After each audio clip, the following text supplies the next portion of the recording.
Some high-profile Democrats talking up President Biden ahead of his expected 2024 run for the White House. However, Democrat voters may not be feeling it. A new poll finding only a quarter want Biden to seek re-election. 44% say he should step aside. 30% say they are undecided.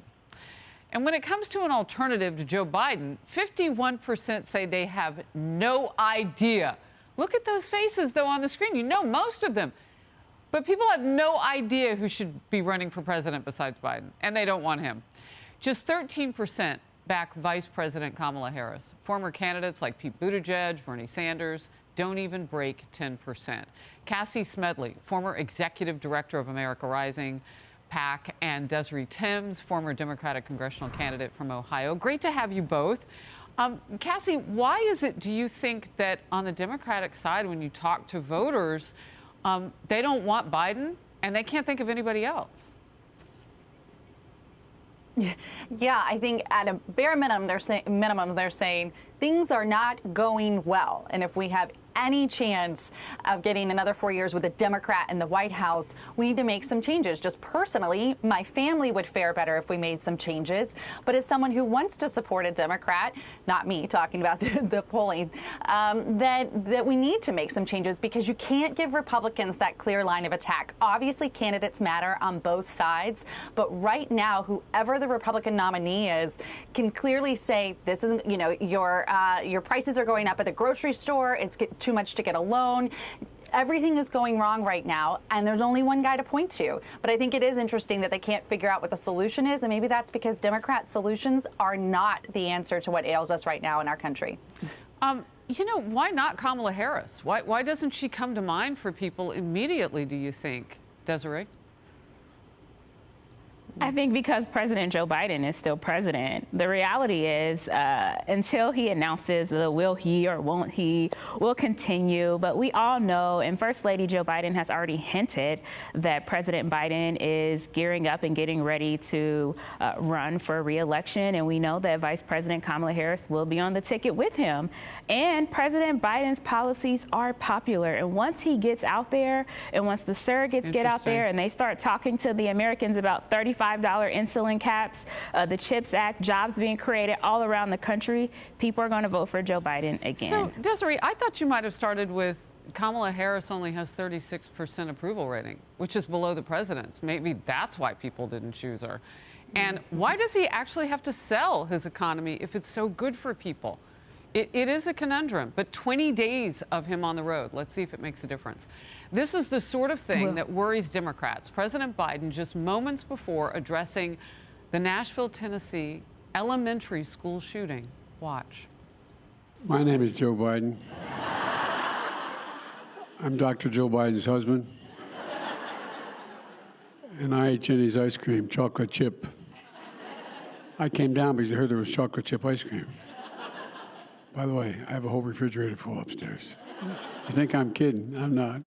That was before he mentioned those children and those 3 adults who were killed, shot to death inside of the Covenant School in Nashville.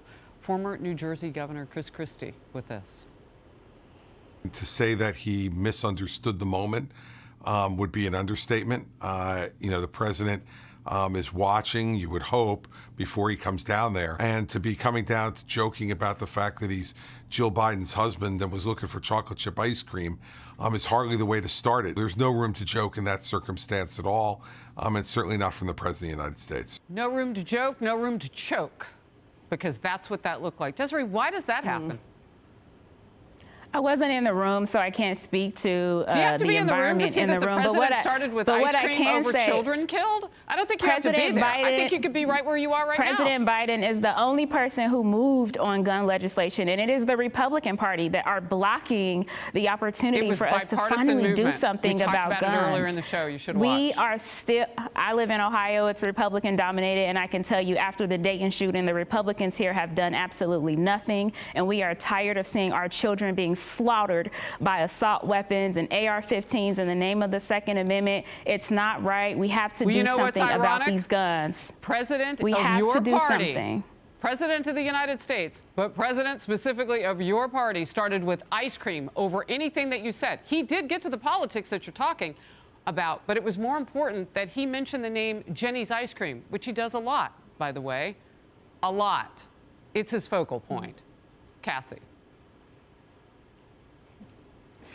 Yeah, I mean, and also just talk about tone deaf. He mentions the brand of ice cream that's very expensive and most people can't afford, just like Nancy Pelosi did it. But to push back on what Desiree is saying, and here, as you mentioned, I saw it earlier in your show, it was a bipartisan effort. When Democrats controlled every branch of the government, it was Republicans who actually said, okay, we will sit at the table and talk about this.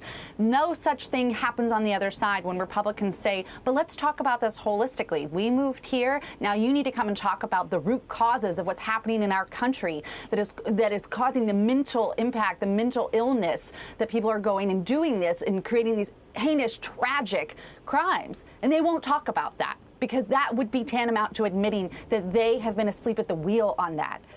And that's the problem that so many of us take issue with, because we have to sit through watching these devastating school shootings happen over and over. No one wants them, just as your previous guest said. And yet Democrats immediately move. Within seconds, Joe Biden moved from ice cream to politics.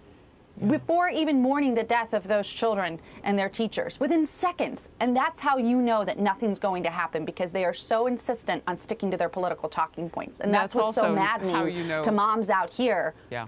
It's also how you know it was policy change, and Republicans actually said they won't do nothing. The Republican from Tennessee said he can't do anything today. All right, let's move to this. Comedian Bill Maher blasting environmentalists as hypocrites during yesterday's episode of his podcast. I can stand being a bad environmentalist because we all really are. I cannot stand being a hypocrite. And every single person who can fly in a private jet, we all do it. It's irresistible. And so that's, again, something that looks bad to someone who's in the middle or leaning right, when lefties are hypocrites. Well, you know, I think he puts it well here, Desiree. It's not whether or not you fly private. We're a capitalist nation, sure. It's the fact that those who are flying private are preaching to everybody else that they shouldn't. Your thoughts? Well, I can't speak to how irresistible flying private jets are. I'm not in that tax bracket. But what I can say is we all have to do something about climate change, because we are feeling the effects of it. And it's the poor people who won't be able to afford to just pack up and move when another tornado touches down in their town. So well put.